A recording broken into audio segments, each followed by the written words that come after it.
குருவே போற்றி, ஒளியும் ஒலியும் எனக்குள் காட்டி உணர்த்திய குருவே போற்றி. ரொம்ப சந்தோஷம். இவர் இந்த அம்மா இவர் விஓவாக இருக்கிறார், திருவள்ளூர் விஓவாக இருக்கார். இந்த அம்மா மனைவியாக இருக்கிறாங்க. இவங்க 2 பேர் தான் எனக்கு அடுத்தபடியாக ஆசிரமத்தை மெயின்டைன் பண்ண போகிற குருமார்கள். லேடிஸுக்கெல்லாம் அந்தமாக உபதேசம் கொடுக்குறாங்க, ஜென்ஸுக்கெல்லாம் இவர் உபதேசம் கொடுக்குறாங்க. வாழ்க்கை எதை நோக்கி போகிறது என்பதை உணர்ந்து வாழ்ந்தால் வாழ்க்கை எதை நோக்கி போவோம்? நீ எதை நோக்கி போறியோ அதான் வாழ்க்கை ஆகும். வாழ்க்கை ஒன்று தனியாக போவாது. நீ எதை நோக்கி போறியோ அதான் வாழ்க்கை. அப்போ நீ போகிற வாழ்க்கையை சீர் பண்ணிக்க. வாழ்க்கை எதுமானா வாழ்க்கைன்னு தனியாக ஒன்று இல்லை. நீ எந்த செயல் செய்கிறியோ அதான் வாழ்க்கை. அதை நீ செய்கிற செயலை சரியாக செய்து திருத்திக்கினீன்னா உன் வாழ்க்கை சிறப்பாக இருக்கும். நீ தவறாக செய்து போனீன்னா வாழ்க்கை தவறாக போயிடும். அதனால் உன்னை நீ திருத்திக்க, உன் வாழ்க்கை நல்லாயிருக்கும். வாழ்க்கைன்னு தனியாக ஒன்று பயணம் பண்ணல, அது கூட நீ போகிறதில்ல. அதனால் உன் வாழ்க்கைன்றது உங்ககிட்ட தாங்குது. நீ வாழறதை பொறுத்து தான் உன் வாழ்க்கை. அவங்க சம்பாதிச்சது பின்ன அவங்க பிள்ளைங்களுக்கு தானேம்மா சேர்ப்பாங்க. அது நியாயம் தானே. இப்போ நான் கஷ்டப்படுறேன், நான் சம்பாதிக்கிறேன், அப்போ நான் எனக்கு என் பிள்ளைங்களுக்கு தானே சேர்ப்பேன். நான் மற்றவங்களுக்கோசமாக பங்கிட்டு நிற்பேன். நான் அரசியல்வாதியா? இப்படி இல்லை. அவங்கவுங்களுக்கு தான் சேர்ப்பாங்க, அதுதான் நியாயம். ஆனால் இதில் ஒரு விஷயம் என்ன பண்ணணுன்னா, நீ உன்னுடைய பேர் இங்கே நிலைச்சி நிற்கணும் இந்த பூமியில். நீ செய்த புண்ணியமாக இருக்கணும். அப்படின்னா நீ சம்பாரித்ததை உன்னுடைய பாதுகாப்புக்கு வச்சுக்கின்னு 1% உலகத்துக்காக நீ நன்மை செய்யும்போது உன்னுடைய பேர் நிலைச்சி நிற்கும். அதே நேரத்தில் உன்னுடைய பாவங்கள் அழிஞ்சு புண்ணியங்கள் சேரும். ஆனால் சொத்து மட்டும் சேர்க்குறன்னா பணமும் பாவமும் இணைஞ்சது. அப்போ நீ எவ்வளோ சொத்து சேர்க்குறியோ அவ்வளவும் பாவமும் சேரும். அதனால் அந்த பாவத்தை அழிக்கணும்னா நீ தர்மத்தை பண்ணணும். அதனால் சொத்து சேர்க்கறது தவறில்லை. அவன் உழைச்சி அவன் சம்பாரித்து பின் அவன் சாப்பிடாத ஊருக்கு போட்டுட்டு அவன் பட்டினியாக படுப்பான். அப்படி இல்லை. அவன் இப்போ சேஃப்டி வேணும், பாதுகாப்பு அவசியம். பணம் இருந்தால் தான் இந்த உலகம் பாதுகாப்பு. பணம் இல்லைன்னா 10 பேர் ஒரு ஆஸ்பத்திரிக்கு போகிறோம், ஒரு உடம்பு சரியில்லை, இல்லைங்க நான் என்கிட்ட ஒன்றும் இல்லைங்க, நான் சம்பாரிச்சதெல்லாம் உலகத்தை கொடுத்துட்டேன், நான் ஹாஸ்பிட்டல் அட்மிட் பண்ணுவானா? பண்ண மாட்டான். பணம் கட்டினா தான் அட்மிட் பண்ணுவான். அப்போ அவனுக்கு பணம் அவசியம் தானே. அதனால் பணம் சேர்க்கறது தவறில்லை. ஆனால் சேர்க்குற பணத்தில் நீ சம்பாரித்த பணத்தில் தர்மத்தையும் பண்ணணும். அது உனக்கு பாதுகாப்பு தரும். அதுதான் முக்கியம். அந்த சூக்கம உடலுக்கு ஒரு உடலை தர்றது தான் இறைவனோட வேலை. இறைவன் உயிரை கொடுக்கல. உயிரை இறைவன் கொடுத்தானா, நிறைய பேர் உயிரை நமக்கு இறைவன் தான் கொடுத்தது தப்பாக நினச்சிட்டு இருப்பாங்க. உயிர் இறைவன் கொடுத்தது கிடையாது. இறைவன் மாதிரி ஒரு அனாதி பொருள் உயிர். இப்போ பதி பசு பாசம் எனப்பகர் 3இல் பதியினை போல் பசு பாசம் அனாதின்னாங்க. அனாதின்னா பழைய பொருள், தோன்றிய பொருள் இல்லை, ஏற்கனவே இருக்கிற பொருள். தோன்றிய பொருளுக்கு அழிவு நிச்சயம்.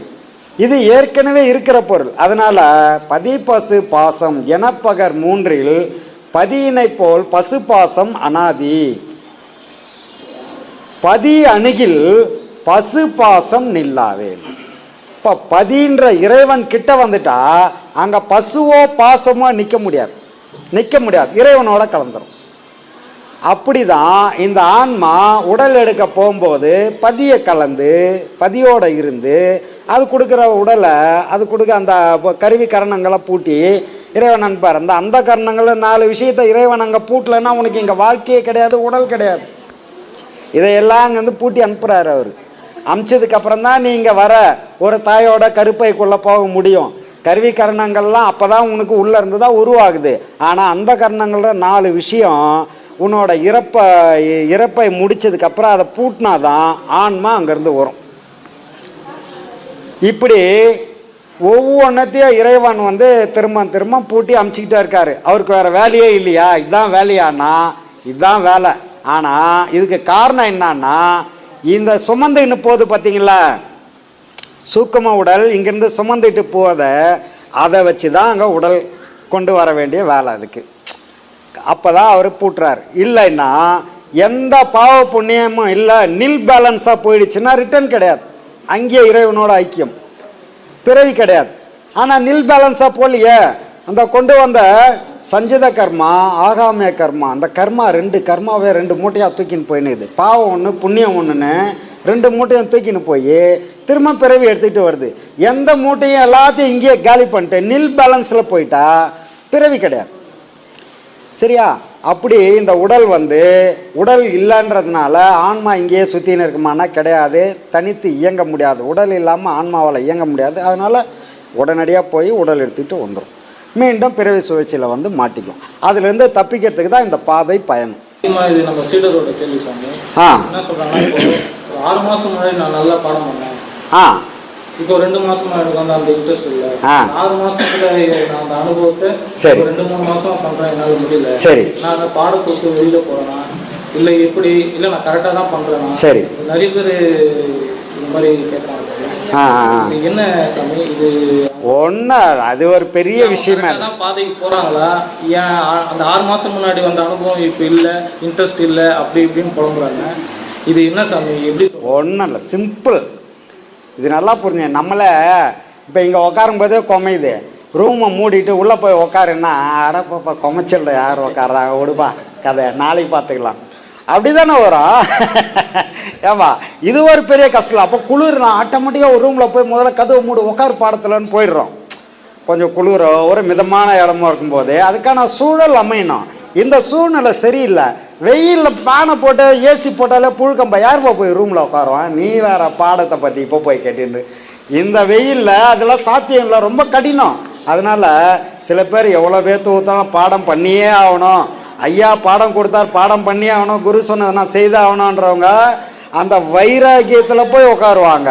வைராக்கியம் இல்லாதவங்க எப்பா இப்போதான் குளித்தேன், ஐயா இன்னும் போய் அங்கே உட்கார முடியாது, அப்புறம் பார்த்துக்கலாம் விடு கொஞ்சம் வெளியே போக வேண்டியிருக்குன்னு புறப்பட்டுருவாங்க.